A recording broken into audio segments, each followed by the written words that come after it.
이번 주간에 제가 읽기 시작한 한 책에는 크게 성공한 사업가의 이야기가 소개되어 있었습니다. 이 사업가는 사업에는 성공을 했는데 그만 아내와의 관계가 나빠졌고 이혼의 위기에 봉착을 했다고 합니다. 그런데 이혼을 하게 되면 자신의 명성에 좀 누가 될까봐, 타격이 될까봐 걱정을 해서 어느 정도는 그 관계를 회복해 볼까 하는 심산으로 아내를 찾았다고 합니다. 그 책에 있는 내용을 그대로 읽어드리도록 하겠습니다. 생각보다 분위기가 심각하다고 판단한 남편이 슬그머니 눈치를 보기 시작하자 아내가 입을 열었습니다. 부탁이 있어요. 여보, 들어줄 수 있나요? 이에 남편이 기다렸다는 듯 얼른 대답을 했습니다. 그래, 들어줄 테니까 말해봐. 다른 건 필요 없으니까 나 좀 행복하게 해주세요. 뜻밖의 말에 깜짝 놀란 남편은 공격이 최선의 방어라는 생각에 태도를 바꿔 따져 묻기 시작했습니다. 아니, 이 여자 말하는 것 좀 보게. 정말 해도 너무하네. 당신 지금 뭐라고 말한 거야? 행복하게 해달라고? 대체 당신이 행복하지 못할 이유가 뭐야?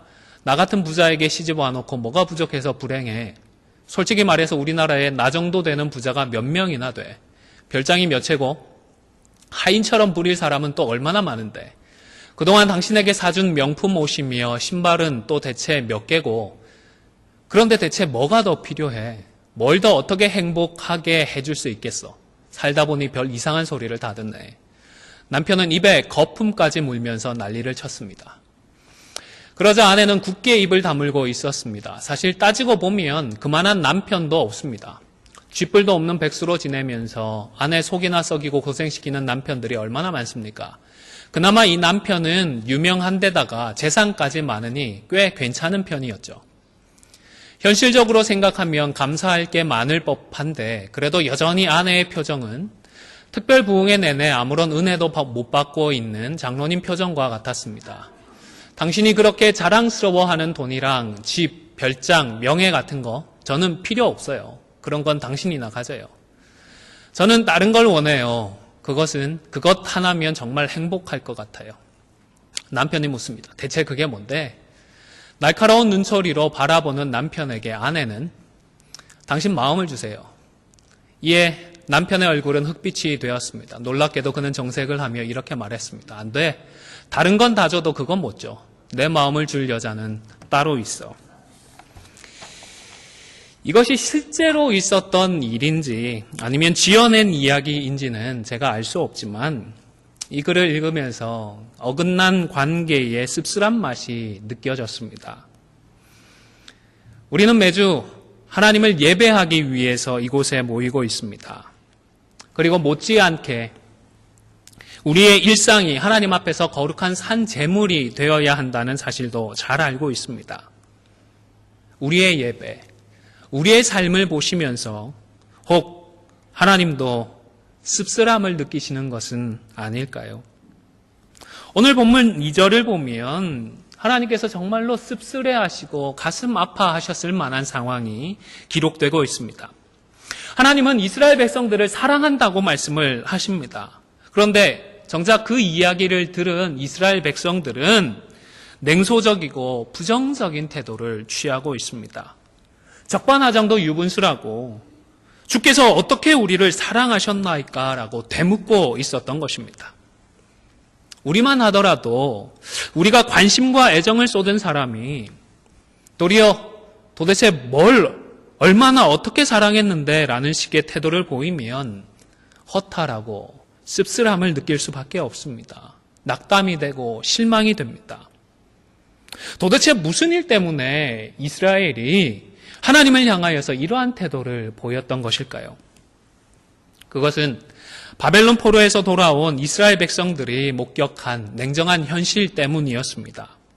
그 중에 하나가 바로 에돔 족속의 존재였습니다. 에돔을 향한 3절의 그 말씀은 사실 바벨론 왕 느부갓네살이 애굽을 정복하러 가는 도중에 성취가 되었습니다. 그때에 에돔이 멸망을 했더랬습니다. 물론 유다 역시 바벨론에 의해서 멸망을 당하고 많은 유다 사람들이 바벨론의 포로로 붙잡혀 가게 됩니다. 그런데 유다는 하나님의 도움으로 포로에서 돌아왔습니다. 정말로 이런 일이, 이런 기적이 있을까 싶은 마음으로 기쁘게 돌아왔는데 이미 멸망해버린 줄 알았던 에돔은 벌써 재건에 성공을 해서 이미 자리를 잡고 있었던 것입니다. 더군다나 4절의 말씀을 보면 에돔은 하나님을 믿지 않아도 자신들의 힘으로 세력을 회복할 수 있다고 호언장담을 했던 것입니다. 유다로서는 썩 기분이 좋지 않았을 것입니다. 이것만이었으면 그저 기분 좋지 않다라고 넘어갈 수 있었겠지만 진짜 문제는 자신들의 상황이 좋아지지 않고 있었다라는 사실입니다. 하나님의 은혜로 포로에서 돌아왔다고 믿었습니다. 계속 은혜를 주셔서 다른 문제와 다른 상황들도 기대하고 소망하는 대로 점점 좋아질 것, 점점 나아질 것을 기대했습니다. 그런데 아무리 믿고 소망하고 신념을 가지고 수고를 해도 자신들은 여전히 빌빌거리고 있는 것입니다. 빈둥거리면서 허송세월을 했던 것도 아닌데 맨 땅에 헤딩을 해가는 모습을 보이며 그 힘든 상황에서도 각고의 노력을 해가며 하나님을 위한 성전까지 건축을 완료했습니다. 그렇게 노력을 했지만 자신들의 현실에는 별다른 변화들이 보이지 않았던 것입니다. 물론 처음에는 진실하고 간절한 마음도 분명히 있었을 것입니다. 여러분, 우리 안디옥의 예배당을 완공하고 이곳에서 처음 예배를 드릴 때의 마음이 어떠했는지 기억하시죠? 또 예수님을 만나서 그 구원의 은혜에 감격을 해서 예배 드릴 때에는 그 예배가 얼마나 감격스러웠고 감격적이었는지도 기억하지 않으십니까? 유다 백성들도 마찬가지였을 것입니다. 성전을 건축하고 처음 드렸던 제사 때에는 모두가 감격을 했을 것이고 정말 뜨거운 마음으로 온 정성을 다하여서 하나님께 제사를 드렸을 것입니다. 그런데 그렇게 제사를 드렸지만 그것뿐이었습니다. 하루 이틀 계속해서 제사를 드려도 정작 그들의 심령과 그들의 삶 가운데는 별다른 변화가 나타나지 않았던 것입니다. 아마 그들은 나름대로 이 정도 수고하고 이 정도 정성을 들이면 하나님께서 유다의 정치적인 독립도 허락을 해주시고 물질적으로도 크게 축복을 해주시겠지라는 기대와 계산을 했던 것 같습니다. 그런데 하나님께서 모른 척 하시는 것인지 아니면 진짜로 모르는 것인지 아무리 제사를 드려도 작은 변화의 조짐조차도 나타나지 않았던 것입니다. 그렇게 하루 이틀 예배를 드리다가 결국 이스라엘 백성은 하나님이라고 하면서 고작 이렇게 해놓고 어떻게 우리를 사랑하실 수 있냐며 사랑한다고 말을 할 수 있냐며 불평하고 하나님께 따지는 자리로 나아가고 있었던 것입니다. 여러분, 무엇이 문제였을까요? 하나님께서 무능하셨나요? 하나님께서 귀를 막고 계셨을까요? 문제는 하나님께서 주고자 하시는 것과 이스라엘 백성들이 받고자 하는 것 사이에 괴리가, 차이가 있었다라는 사실입니다. 우리는 우리가 믿고 싶은 하나님이 아니라 우리에게 계시되어진 하나님, 우리에게 허락되어진 하나님의 뜻을 믿어야 합니다. 사실 사람들은 자신의 경험이나 지식을 통하여서 다른 사람에게 대해서 나름의 이미지나 기대를 갖습니다. 그래서 본인의 생각과 다른 사람의 기대가 꼭 일치하지만은 않습니다. 일치하지 않을 때에 우리는 우리의 기대에 상대방을 끼워 맞추려고 하지 말고 상대방의 모습을 그대로 인정하고 받아들이고 그 실제적인 모습에 반응하는 것이 지혜롭습니다. 저희 집만 해도 제가 생각하는 저의 이미지와 아내가 생각하는 저의 이미지가 항상 같지만은 않은 것 같습니다. 얼마 전에 아내의 대화를 통하여서 아내의 머릿속에는 제가 항상 이 손에 책을 들고 놓지 않는 그런 사람의 이미지가 있다는 사실을 확인을 했습니다. 물론 책을 좋아하기는 합니다. 대학생 때에는 방학이 되면 그동안 읽지 못했던 책들을 잔뜩 쌓아놓고 밤새도록 책을 읽어댑니다. 몇 날 며칠이고 그렇게 읽어댑니다. 밤에 산새들이 조용하다가 새벽녘이 되면 한 마리가 딱 울기 시작하니까 온 산에 산새들이 울기 시작을 하더라고요. 새벽에 그렇게 산새들이 울어댈 때까지 책을 읽기도 했습니다. 지금도 읽고 싶은 책들은 시간 가는 줄 모르고 책을 읽어 나가기는 합니다. 그런데 아무리 생각해도 저는 항상 손에 책을 들고 있는 그런 유형의 사람은 아니거든요. 사실 언제나 책을 들고 다니고 언제든지 펴서 책만 보고 있는 분들을 제가 봤기 때문에 저는 그런 유형의 사람은 분명히 아닌데라는 생각을 하고 있습니다. 연애 기간까지 포함을 하면 벌써 20년을 넘게 알고 지내왔는데 어떻게 아내의 이미지에는 제가 이 손에 책을 놓지 않고 있는 사람이다라는 이미지를 가지고 있을까? 아마 항상 책을 가까이 하는 목사였으면 좋겠다라는 그런 아내의 바람이 투영되어진 것이 아닐까라는 생각을 해보았습니다. 여러분은 우리 하나님에 대해서 어떤 이미지, 어떤 기대를 가지고 계십니까? 아마 무엇보다 사랑의 이미지를 가지고 계실 것 같습니다. 우리를 사랑하셔서 독생자까지도 내어주신 하나님, 우리를 사랑하셔서 기꺼이 십자가를 지신 예수님, 우리를 사랑하셔서 지금도 말할 수 없는 탄식으로 우리를 위하여서 기도해주고 계시는 성령님, 얼마나 좋은지, 얼마나 감사한지 모르겠습니다. 또 하나님은 우리를 사랑하셔서 오래오래 참아주십니다. 조금 잘못해도 바로 벌하시거나 심판하시지 않고 기다려주십니다. 이래도 되나 할 정도로 돌이킬 기회를 주시고 또 주시는 분이 우리 하나님이십니다. 또한 변하지 않으십니다. 신구약 전체 성경을 들여다봐도 지난 2000년의 교회 역사를 들여다보더라도 우리를 향한 하나님의 사랑은 절대로 변함이 없습니다. 우리 하나님을 생각하면 얼마나 좋은지 모르겠습니다. 그러나 동시에 우리 하나님은 두려운 분이십니다. 진노하시는 분이십니다. 심판하는 분이시고 소멸하는 불이다라고 말씀을 하십니다. 무서운 분이십니다. 그래서이겠죠. 구약 성경을 보면 하나님을 경외하라, 두려워하다 하라는 그런 표현을 자주 씁니다. 주권자이신 하나님의 권위와 거룩함에 대해서 우리가 공경하는 마음을 갖게 되어지고 두려움을 갖게 되는 그것을 표현을 하는 단어입니다. 오늘 본문만 해도 1절에서 여호와께서 말씀하신 무엇이다 라고 기록을 하고 있죠. 경고다. 여러분, 경고는 어떤 경우에 하죠? 사랑할 때에 하는 것이죠. 제가 구체적으로 설명을 하지 않아도 이해가 되시지 않습니까? 경고를 무시하면 어떤 사단이 날까요? 큰일이 날 것입니다. 사랑하시는 하나님과 두렵고 진노하시고 소멸하시고 벌하시는 하나님의 이미지가 공존하고 있는 것입니다. 이 모든 것이 우리 하나님의 참 모습입니다. 우리의 머릿속에서 기대하고 소망하는 하나님이라면, 신이라고 하면 이런 분이실 거야 라는 기대가 투영된 하나님이 아니라 오히려 그 반대의 모습일지라도 하나님께서 우리에게 알려주고자 하시고 보여주고자 하시는 이미지, 그리고 무엇보다 말씀을 통하여서 계시되는 그대로의 하나님을 믿고 그 하나님을 알고 그 하나님을 기대해야 하는 것입니다.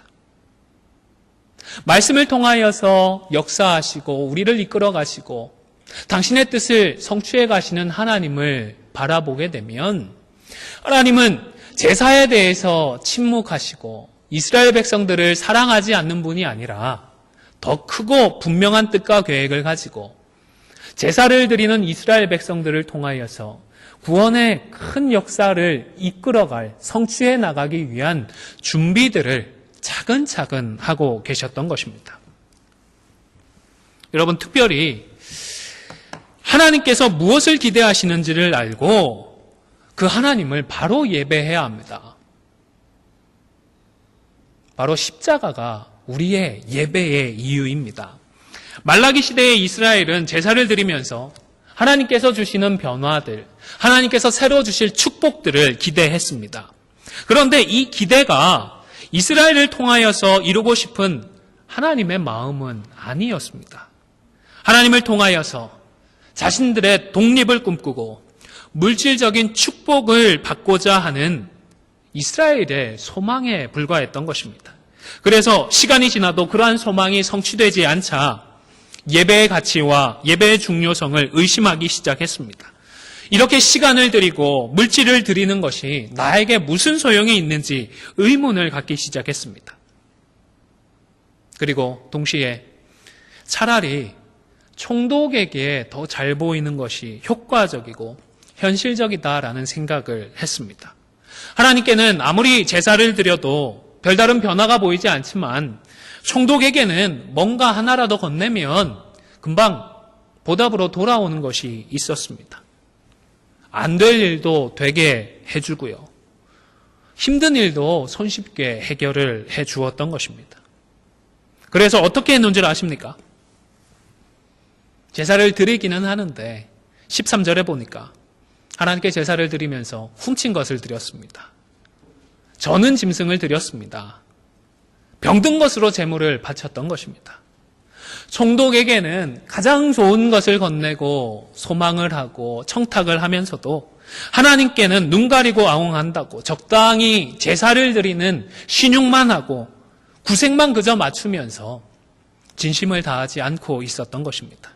그리고 그렇게 대충대충 하면서도 그 예배를 얼마나 귀찮게 여기는지, 이 일이 얼마나 번거로운 거라고 푸념을 했습니다. 훔친 것, 병든 것으로 들으면서도 하나님께서 그것은 모르실 것이라고 생각을 했는지 콧웃음까지 치면서 제사를 드렸던 것입니다. 그러나 하나님은 모르고 있지 않으셨습니다. 알지만 참아주셨습니다. 그래서 하나님은 차라리 이 성전문을 누가 좀 닫아주면 좋겠다라고까지 한탄을 하셨습니다. 바벨론의 포로로 붙잡혀 가기 전에 남쪽 유다에는 아하스라고 하는 악한 왕이 등장을 했습니다. 그 사람은 성전의 기구들을 부수어 부리고 그리고 성전문을 폐쇄해버렸습니다. 그래서 하나님은 그에게 진노를 하셨습니다. 죽어서도 왕들의 묘실에 장사 지내지를 못했습니다.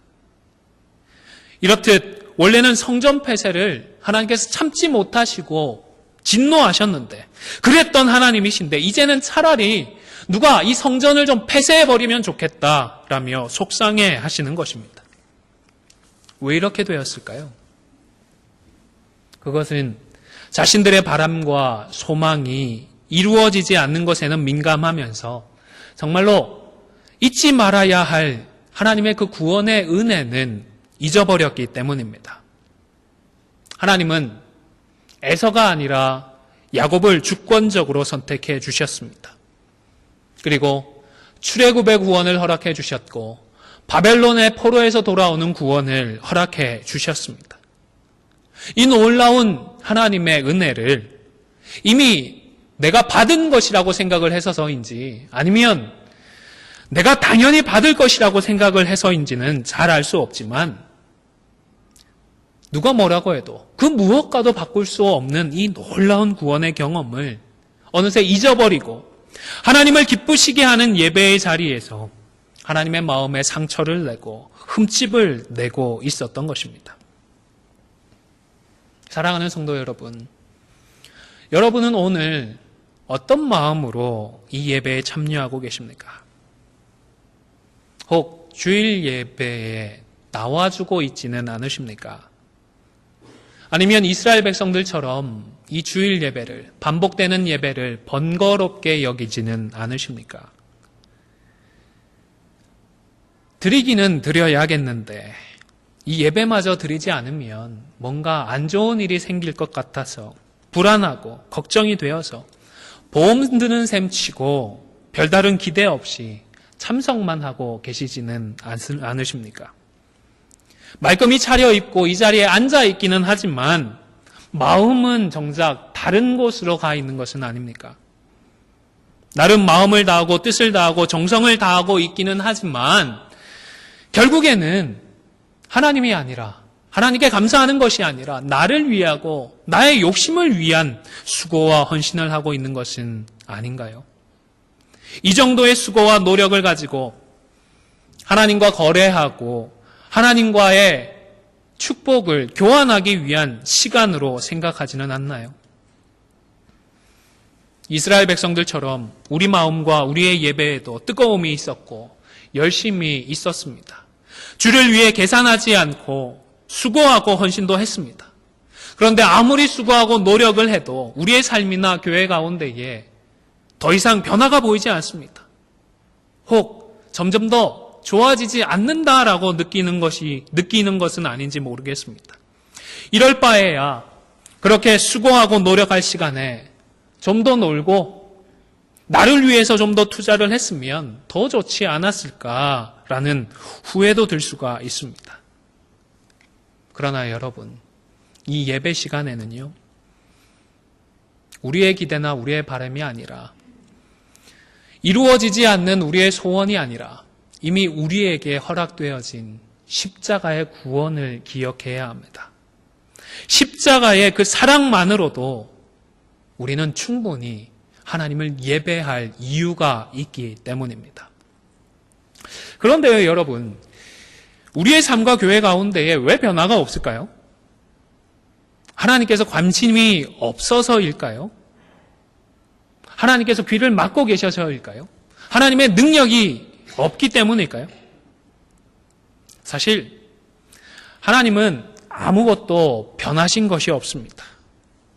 하나님은 우리를 사랑하셔서 독생자를 주셨듯이 변함없이 십자가의 사랑으로 우리를 사랑하시고 우리와 함께하고자 하십니다. 문제는 하나님 쪽이 아니라 우리 쪽에 있습니다. 우리에게 해결하지 못한 죄가 있을 수 있습니다. 물론 내가 나의 의지를 동원해서 적극적으로 죄를 짓지는 않겠지요. 하지만 소극적으로 하나님의 말씀에 순종하지 않는 죄 때문일 수가 있습니다. 우리가 지난 주일에 함께 확인했던 것처럼 남을 비방하고 원망하는 것도 죄입니다. 우리가 회개하고 이러한 죄에서 돌이켜야 우리의 삶이 변하고 우리 교회가 새로워질 수가 있는 것입니다. 뿐만 아니라 하나님께서 우리에게 주고자 하시는 것, 그리고 우리를 통하여서 이루고자 하시는 것과는 다른 목적과 다른 이유로 교회로 모이고 예배를 드리기 때문에 우리의 삶과 우리 교회 가운데에 별다른 변화가 보이지 않을 수 있습니다. 하나님께서 유다를 택하셔서 처녀딸 이스라엘로 삼아주셨던 것은 그들을 통하여서 열방을 구원하도록, 열방이 구원을 받도록 하기 위함이었습니다. 11절의 말씀은 함께 읽도록 하겠습니다. 말라기 1장 11절 말씀입니다. 시작. 만군의 여호와가 이르노라. 해 뜨는 곳에서부터 해 지는 곳까지의 이방 민족 중에서 내 이름이 크게 될 것이라. 각처에서 내 이름을 위하여 분향하며 깨끗한 제물을 드리리니 이는 내 이름이 이방 민족 중에서 크게 될 것임이니라. 아멘. 이 일을 위해서 하나님은 마음과 뜻과 정성을 다해 전심으로 하나님을 예배하는 자를 찾고 계셨던 것입니다. 그런데 이스라엘 백성들은 그들의 땅에서 그들만의 독립된 나라만 이루어지면 될 줄 알았습니다. 그들만 잘 먹고 잘 사는 것을 꿈꿨습니다. 돈 많고 잘 살고 힘 있는 나라를 꿈꾸면서 열방 중에서 하나님의 이름이 크게 될 것에 대해서는 무지했거나 알아도 무시를 하고 싶었던 것 같습니다. 이렇게 하나님의 뜻과 유다의 소망이 평행선을 이루니까 당연히 변화가 없을 수밖에요. 하나님은 차라리 성전의 문을 그냥 걸어 잠궈버리면 좋겠다라고 한탄하시는 것입니다. 사실 하나님 앞에 제사로 드릴 때에 번제단 사면에 뿌리는 피나 번제단 위에 올려놓고 불태우는 고기 덩어리만 보면 이것이 훔친 것인지 병든 것인지 저는 것인지 전혀 표시는 나지 않습니다. 하나님께서 제사만을 원하셨다면 이렇게 제사를 드려도 문제될 것은 없었습니다. 그러나 하나님께서 이러한 제사를 문제 삼으셨던 것은 고기 덩어리를 원하시고 핏물을 원하셨던 것이 아니라 이스라엘의 마음을 원하셨기 때문에 문제를 삼으셨던 것입니다. 우리의 진정한 주인은 바로 하나님이십니다. 눈에 보이는 총독이나 권력자들이 아니라 하나님께서 우리의 삶을 주관하시는 진정한 왕이십니다라는 진심 어린 마음의 고백과 그러한 신앙을 하나님은 원하시는 것입니다. 다른 것은 다 없어도 되는데 마음만 있으면 된다라고 말씀을 하시는 것입니다. 다윗은 누구보다도 이 사실을 잘 알고 있었습니다. 시편 51편 17절의 말씀을 화면을 보시면서 함께 읽겠습니다. 시작. 하나님께서 구하시는 제사는 상한 심령이라. 하나님이여 상하고 통회하는 마음을 주께서 멸시하지 아니하시리이다. 여러분, 하나님께서 구하시는 제사는 상한 무엇이요? 상한 고기가 아닙니다. 부패해버린 핏덩어리가 아닙니다. 상한 심령을 원하십니다. 상하고 통회하는 무엇을 원하신다고요? 마음을 원하십니다. 여러분, 우리가 드리는 이 예배는 우리의 성공을 위하여서 하나님의 환심을 사는 그런 자리가 아닙니다. 우리를 구원하시는 하나님을 기뻐하고 우리를 사랑하시는 하나님을 경배하는 자리입니다. 우리에게 주신 십자가의 은혜와 사랑을 감사하는 자리인 것입니다. 서두의 그 이야기를 다시 생각해 보시기 바랍니다. 남편의 마음을 구했던 그 아내의 말에 그 이야기 속의 남편은 오히려 그것만큼은 줄 수 없다며 씁쓸한 반응을 보였습니다. 하나님께서 저와 여러분에게 이 예배를 통하여서 원하시는 것도 단 하나, 우리의 마음입니다. 우리의 중심이고 우리의 진심입니다. 아무쪼록 예배 시간과 그리고 거룩한 산제물로서 살아가는 일상에서 다른 것들을 드리고 있는지 정말로 우리의 마음을, 우리의 생각을 돌아보고 우리의 진심을, 우리의 마음을 드리지 못하고 있다면 돌이켜서 우리를 구원하시는 하나님을 기쁘시게 하고 하나님과 한 마음으로 동행을 하는 저와 여러분이 다 되실 수 있기를 주님의 이름으로 간절히 축원을 드립니다.